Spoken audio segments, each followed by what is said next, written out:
Welcome adventurers, curious onlookers and future warriors of light to a little glimpse into Final Fantasy XIV Online in 2025. One of the most unique MMORPGs out there.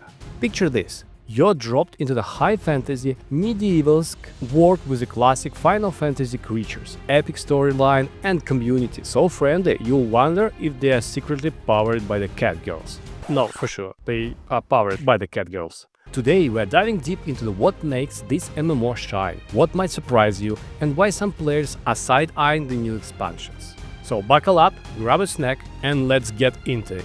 My name is PLK, please subscribe to the video, my community is growing super fast, thank you guys, like, and let's go! Part 1. An epic and long story. If you have heard about Final Fantasy XIV, you probably know it's heavy on story. Think a classic Final Fantasy tale cranked up to 11. The main scenario quest MSQ weave the grand narrative that starts you at level 1 and sees you leveling all the way up to 90 and beyond, while you fight gods, primals and cosmic threats with cutscenes aplenty. It's like reading an epic novel, only it's you swinging a sword at colossal bosses halfway through with your party. But fair warning, if you're in a hurry to reach the endgame, you might find this story takes, well, forever. You can buy story skips for around $20 if you want to jump straight into the high-level content. However, if you're all about soaking into the world, building bonds with the characters, and unraveling 10 layers of political intrigue before the dinner, and you want to know everything about these little creatures who are sneaky, then you will love every moment of this questline. It's epic, it's dramatic, and it's also really long. So the main quest scenario now from level 1 to level 90 will take weeks of a normal gameplay. A little bit too long for the standards from RPGs right now. But anyway, part 2. What makes Final Fantasy XIV unique? Now, there is plenty of MMORPGs out there, so why pick Final Fantasy XIV and even in 2025? I will give you a quick rundown. First, atmosphere and lore. The setting has a real medieval fantasy vibe, with iconic Final Fantasy touches, chocobos, muggles and a bigger-than-life summons. You have dedicated, sometimes too nice community. Ever heard of random stranger greet you in a dungeon with the "Hi, how are you"? Final Fantasy XIV is infamous for that. Newbie chat are actually helpful and working, and you might see mentors genuinely excited to guide you through the early content and the endgame content as well. After I came back to the game at level 78 Black Mage, which is relevantly complex class, I ruined the bosses in the dungeons 3 times in a row. And people in the chat wasn't toxic. They just asked me, "Do I need some help with mechanics?" They explained it to me and we won the boss. It's like a warm hug. And also the game has the cat girls, like you can't wish for more, right? Okay, the PvE focus. This game is very much about epic boss fights, story-driven raids and cooperative dungeons. PvP is here, sure, you have it. It's so bad, I don't even want to talk about the PvP. Let's just say it's not the star of the show. You also have housing as social scene. People form these private clubs, host parties and design jaw-dropping in-game mansions. I mean, it's just crazy how community is involved into the game in roleplay. A quick Google search will reveal that it's not just about slaying dragons, which you have in an endgame. So some folks spend more time decorating furniture than fighting primals. Now let's talk about combat. Combat and classes in Final Fantasy XIV. The combat is a top targeting system, like really old style, meaning you lock onto an enemy and your character will fire out attacks no matter where your camera pointed. If you tried action combat in the newest MMORPGs, this might feel slower at the first levels, but trust me, once you unlock more skills and global cooldowns, we call them here OGCDs, and a flashy combos, it becomes a whirlwind of effects on your screen. And it feels pretty dynamic actually in the endgame PVE content. First of all, you have a trinity system. There is a classic tank, healer and DPS role. And yes, all it takes to switch job is changing your weapon, so all the characters could have all the classes. You just need to level up them and make some quests. 1 minute you are noble paladin protecting your pals, and next you are black mage raining down meteors. You can't change it during the dungeon or any encounters, but in the open world, not in the fight, you can do it easily.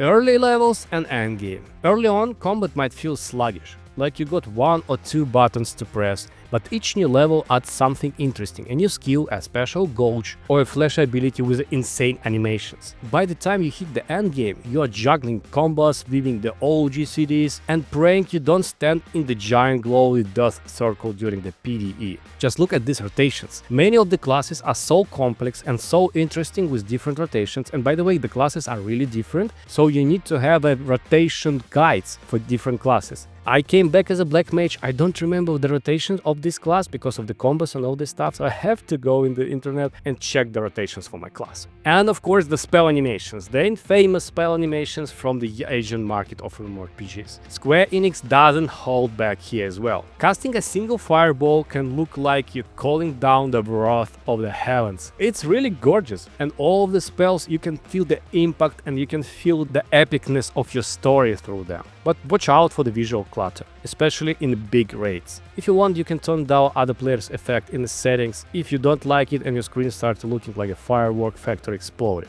But you know, when you're used to the stuff, it's pretty actually cool looking.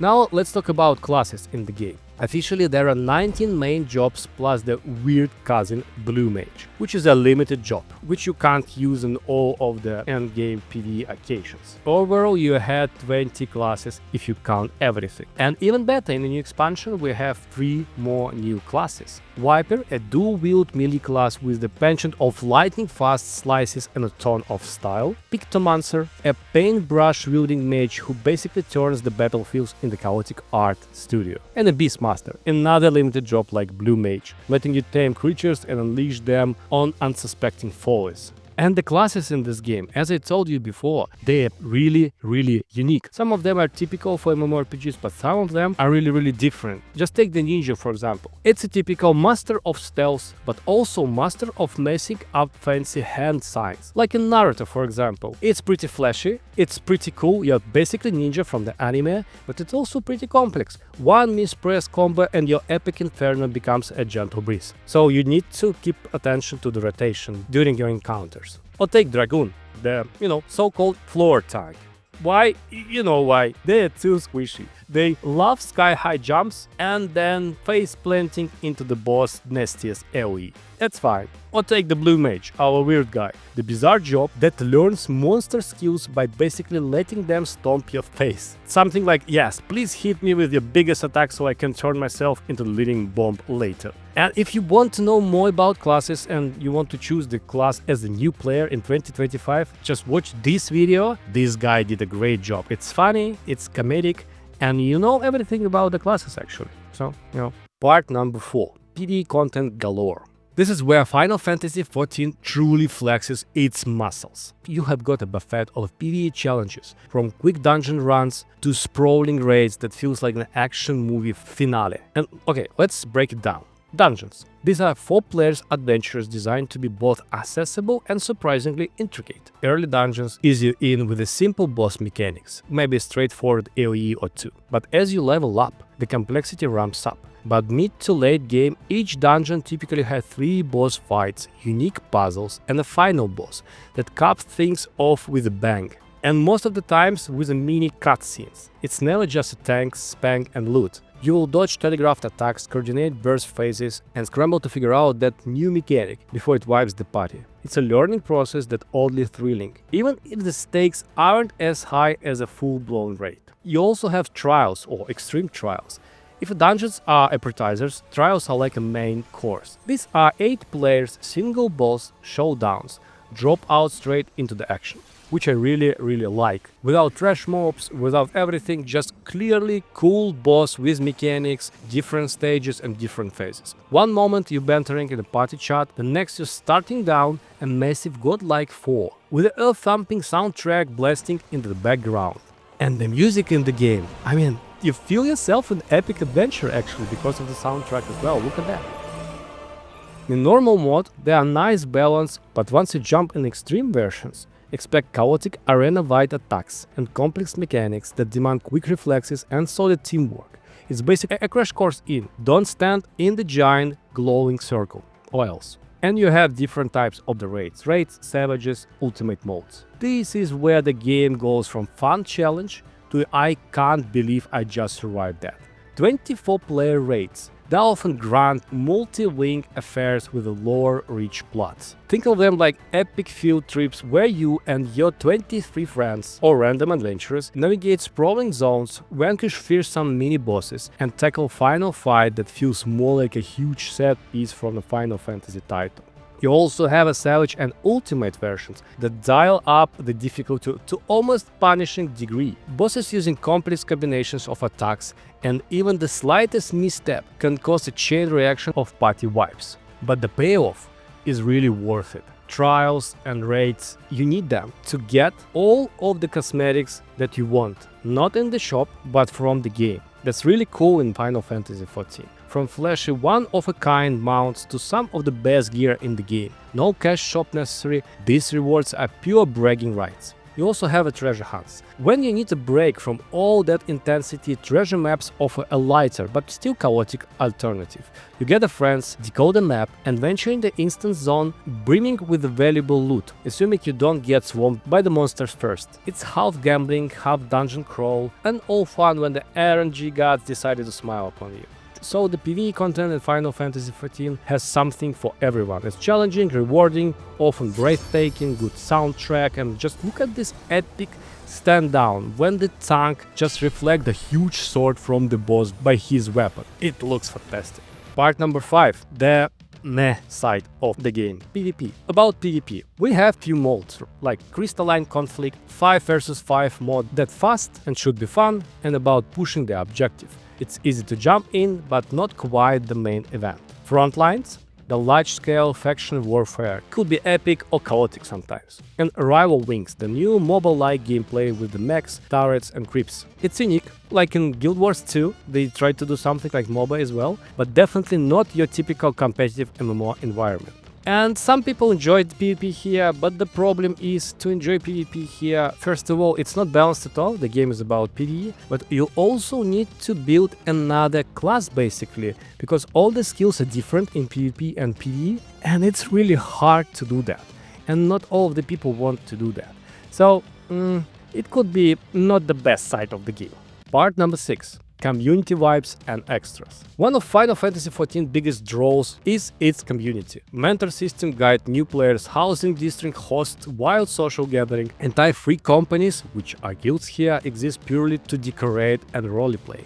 And you also got crafting and gathering. Yeah, I didn't talk about that, but you have the full-fledged crafting system with crafting classes. They called here life classes or something like that. And they pretty deep and interesting. It's like you can play for months without even killing the mobs just by live professions, where you can craft stunning outfits, furniture or potions. Run the market board if you want to be like, fantasy stock trader. You also have a gold source, a carnival/casino packed with mini games like Chocobo Racing and Triple Triad, which is card game here. And you also can get a lot of cool cosmetics from all these activities. It's fun time to play, like I really like Chocobo Racing, and it just adds to this overall vibe of the game.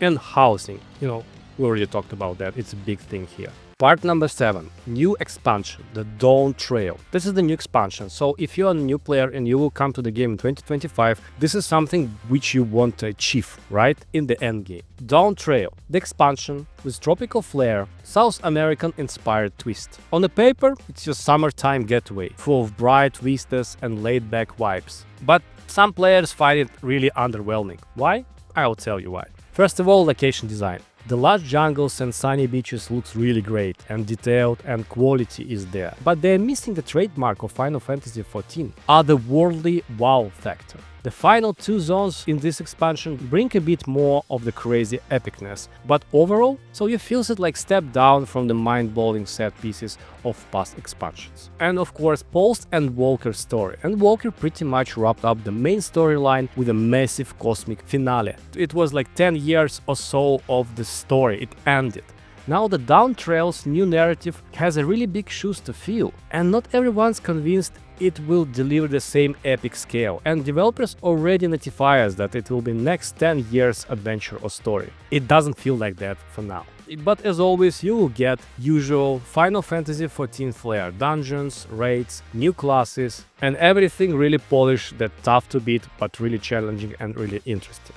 just don't expect the same heart-stopping revelation of galaxy-shattering drama. If you're cool with a more relaxed vibe, the new Dawn Trail will be really good for you as well. But if you're starting only now, you will spend plenty of time just playing the previous storyline. As I told you, it will be months of the gameplay. Now, the last piece. Should you jump in right now in 2025 in Final Fantasy XIV? After all of this, you might be wondering, is it worth it? I will tell you the following. If you love PvE content, epic storylines, and supportive community, and the option to become a cat girl, absolutely, you have to. Because it's not so many really deep alternatives on the market right now. You have World of Warcraft, you have the Elder Scrolls, Guild Wars, and maybe Final Fantasy XIV. If you're choosing from these MMORPGs, if we're not counting on PvP, yeah, that's definitely the game. If you didn't try it, you should, 100%. But if you're solely in the hardcore PvP and grind and all this stuff like Throne and Liberty and action combat system, the Final Fantasy XIV is definitely not MMORPG for you. That said, actually, the free trial lets you play a big chunk of the game at zero cost. So you can play for weeks through the whole of the content just on a free trial. Try it. Ultimately, the Final Fantasy XIV offers a deep, story-driven world that's still thrilling, plus new expansions on the horizon. You have a really healthy community, it's a big numbers for the MMORPG, and you have a lot of endgame and mid-game content to have fun with your friends or alone, because all these finder systems for the dungeons and the raids are working pretty cool here. Try different classes, try crafting. This is the game for months and months to play with a chill environment and vibe, and it's really cool. But could be challenging if you want to. And as always, please put your comments below. What do you think about the game, about the Final Fantasy XIV, about the new expansion? Like the video, dislike the video, subscribe to the channel, and I will see you next one. Bye guys, see ya!